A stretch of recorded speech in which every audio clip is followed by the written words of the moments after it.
সাতদিনীয়া ভ্ৰমণসূচীৰে ইউৰোপত ৰাহুল গান্ধী ইউৰোপৰ কেইবাখন দেশ ইতিমধ্যে ভ্ৰমণ কৰিব ৰাহুল গান্ধীয়ে বৰ্তমান ৰাহুল গান্ধী উপস্থিত হৈছেগৈ পেৰিছত উপস্থিত হৈ ৰাহুল গান্ধীয়ে মত বিনিময় কৰিছে বিশ্ববিদ্যালয়ৰ শিক্ষাৰ্থীৰ সৈতে পেৰিছৰ সায়েন্স পিও বিশ্ববিদ্যালয়ৰ এক আলোচনাত ভাগ লৈছে ৰাহুল গান্ধীয়ে শিক্ষাৰ্থীৰ সৈতে হোৱা মত বিনিময়ত বিজেপিক কঠোৰ ভাষাৰে সমালোচনা কৰিছে ৰাহুল গান্ধীয়ে মত বিনিময় অনুষ্ঠানত ৰাহুল গান্ধীয়ে কয় বিজেপিয়ে ভাৰতত বিয়পাইছে বিদ্বেষ আৰু ঘৃণা বিভাজন তথা মেৰুকৰণৰ ৰাজনীতিৰে ক্ষমতা দখল কৰিছে ভাৰতীয় জনতা পাৰ্টিয়ে নৰেন্দ্ৰ মোদী চৰকাৰৰ নেতৃত্বত ভাৰতত চলিছে গণতন্ত্ৰৰ পৰিপন্থী প্ৰক্ৰিয়া অৱশ্যে প্ৰক্ৰিয়াৰ আঁৰত আছে আন বহু শক্তি সংঘ পৰিয়ালে বিচাৰিলে 5 মিনিটতে গাড়ীৰ পৰা আঁতৰাই দিব পাৰে নৰেন্দ্ৰ মোদী মত বিনিময় অনুষ্ঠানত এই মন্তব্য ৰাহুল গান্ধী প্ৰথমে বেলজিয়াম তাৰ পাছত ফ্ৰান্স হৈ নেদাৰলেণ্ডছৰ সোমবাৰে উপস্থিত হয় ৰাহুল গান্ধী ভাৰতৰ G20 সন্মিলন অনুষ্ঠিত হৈ থকাৰ সময়তে বিদেশত প্ৰধানমন্ত্ৰী মোদীৰ বিৰুদ্ধে ৰাহুল গান্ধী সৰব প্ৰধানমন্ত্ৰী নৰেন্দ্ৰ মোদী আৰু গৌতম আদানীৰ সম্পৰ্ক সন্দৰ্ভত প্ৰসংগ উত্থাপন কৰিলে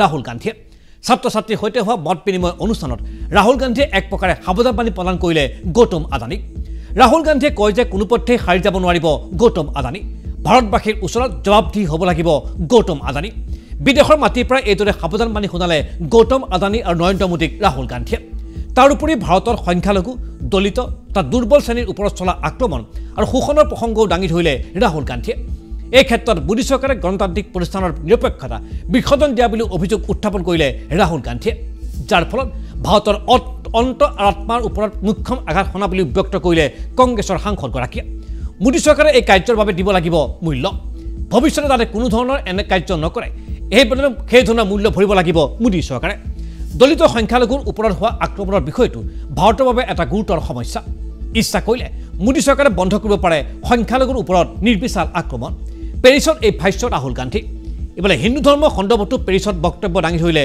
ৰাহুল গান্ধীয়ে এই ক্ষেত্ৰত গীতা উপনিষদ আৰু হিন্দু ধৰ্মৰ বহু গ্ৰন্থ অধ্যয়ন কৰা বুলি পেৰিছত ছাত্ৰ-ছাত্ৰীৰ আগত মন্তব্য কৰিলে ৰাহুল গান্ধীয়ে কিন্তু বিজেপিৰ কাৰ্যৰ কোনো পথেই প্ৰতিফলন নহয় হিন্দু ধৰ্মৰ ৰীতি-নীতি এইদৰে বিদেশৰ মাটিত মোদী চৰকাৰৰ বিৰুদ্ধে সৰব হ'ল ৰাহুল গান্ধী অৱশ্যে ৰাহুল গান্ধী এই সমালোচনাক প্ৰত্যুত্তৰ দিছে ভাৰতীয় জনতা পাৰ্টিও বিদেশৰ মাটিত নিজ দেশৰ বিৰুদ্ধে কোৱা কাৰ্যক কোনো পথে সমৰ্থন কৰিব নোৱাৰি বুলিও মন্তব্য কৰিলে ভাৰতীয় জনতা পাৰ্টিয়ে উল্লেখযোগ্য যে ইয়াৰ পূৰ্বে লণ্ডনৰ ভ্ৰমণৰ সময়তো মোদী চৰকাৰৰ বিৰুদ্ধে সৰব হৈ পৰা দেখিবলৈ পোৱা গৈছিল কংগ্ৰেছৰ নেতা ৰাহুল গান্ধীক আহকচা পেৰিছত ৰাহুল গান্ধীয়ে ছাত্ৰ-ছাত্ৰীসকলৰ সৈতে হোৱা বাৰ্তালাপত কি ক'ব খুজিছে মোদী চৰকাৰৰ বিৰুদ্ধে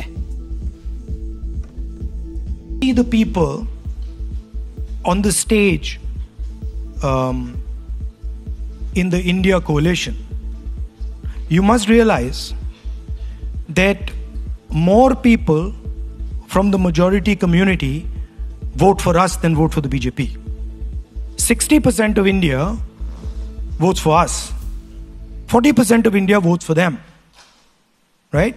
So this idea that the majority community is voting for the BJP, this is a wrong idea. The majority community actually votes more for us than they vote for them. Right? They do polarize society. They divide society. They spread hatred in society. And that is their mechanism.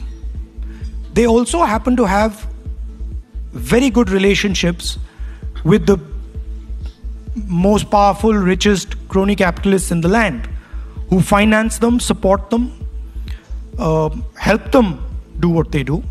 And so this is the architecture that stands behind the BJP.